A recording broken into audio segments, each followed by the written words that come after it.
Perkenalkan, nama saya Muhammad Haris Prasetya, NPM 22050100009.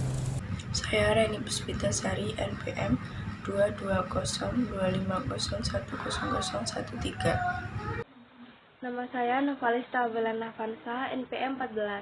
Kenalkan saya Faradila Mailana Eka Putri dengan NPM 2202501015. Saya Saranisa, NPM 220250100031. Saya Syawila Dirayilda, NPM 220250100034. Nama saya Dian Anyarwati dengan nomor NPM 42.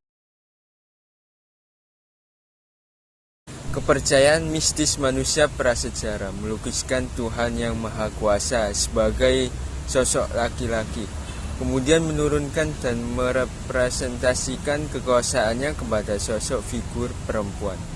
Hubungan antara keduanya menyebabkan lahirnya atau terciptanya alam semesta dengan segala isinya. Konsep Tuhan laki-laki dan Tuhan perempuan menyebar luas dan berkelanjutan sampai pada zaman batu. 2. Yudaisme pada 2000 Masehi. Yudaisme adalah yang tertua dari 3 agama monistik Abraham, dengan 2 lainnya yaitu agama Islam dan Kristen. Agama ini secara resmi didirikan oleh Musa, meskipun sejarah Yahudi dapat ditelusuri kembali ke Abraham yang dianggap sebagai nenek moyang. Di sini saya akan menjelaskan tentang agama Hindu. Agama Hindu sudah ada sejak 1500 sebelum Masehi. Asal-usul agama Hindu dimulai dari masuknya bangsa Arya ke India. Perubahan terjadi karena bangsa Arya mengadakan integrasi kebudayaan dengan bangsa Dravida, sehingga dari situ lahirlah agama Hindu. Asal-usul agama Hindu didasarkan juga pada corak kehidupan masyarakat Hindu yang berkeyakinan terhadap kepercayaan pada dewa-dewa yang mengatur corak kehidupan mereka masing-masing. Di sini saya akan menjelaskan tentang bab 4, yaitu mengenai agama Zoroastrianisme atau kepercayaan Zoroastrianisme. Zoroastrianisme secara resmi didirikan pada abad ke-6 sebelum Masehi oleh Nabi dan pembaruan Zoroaster. Pada suatu titik dalam sejarah, Zoroastrianisme menjadi salah satu agama yang paling kuat dan menjadi agama resmi bagi bangsa Persia. Agama ini didirikan pada abad 600 sebelum Masehi hingga 650 sebelum Masehi dan digunakan oleh bangsa Persia itu sendiri. Zoroastrianisme percaya pada suatu Tuhan yang disebut dengan Ahura Mazda dan bertentangan dengan agama yang populer. Periode aksial. Pada periode ini, dasar-dasar spiritual manusia diletakkan secara simultan dan independen. Banyak tradisi spiritual dan filsafat yang muncul pada periode ini, yaitu yang ke-1, Shinto. Catatan sejarah yang menyebabkan agama Shinto dari sekitar 700 SM, meskipun ada pula catatan arkeologi yang mendatanya lebih jauh lagi. Setelah agama Buddha tiba, banyak unsur Buddha dicampur ke dalam kepercayaan dan tradisi Shinto.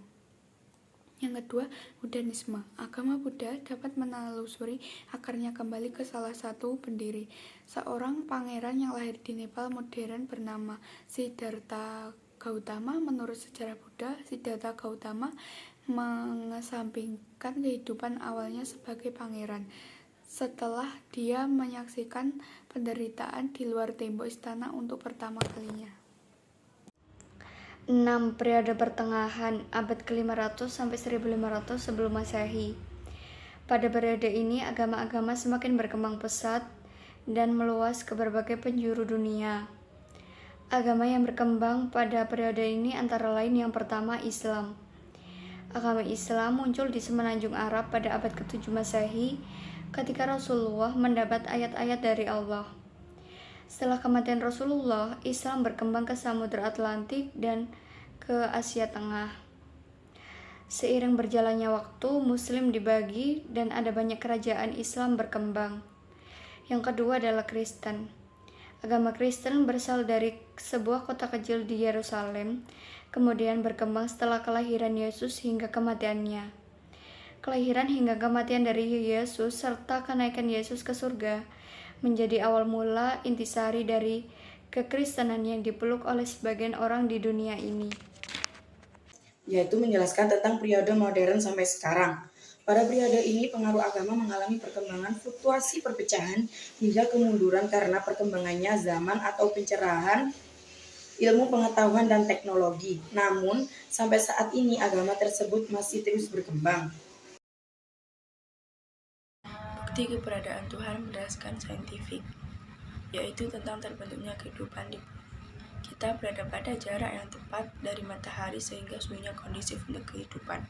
Kemudian bumi memiliki tekanan atmosfer yang tepat untuk air mencair di permukaan. Kita memiliki bahan yang tepat sehingga dunia kita memiliki benua dan lautan. Dan masih banyak lagi. Semua kejadian tersebut bukanlah suatu kebetulan dan jenis saja. Manusia tidak bisa melakukan semua itu. Hal tersebut membuktikan bahwa Tuhanlah yang mengatur semua itu dan menciptakan semua isi dunia ini.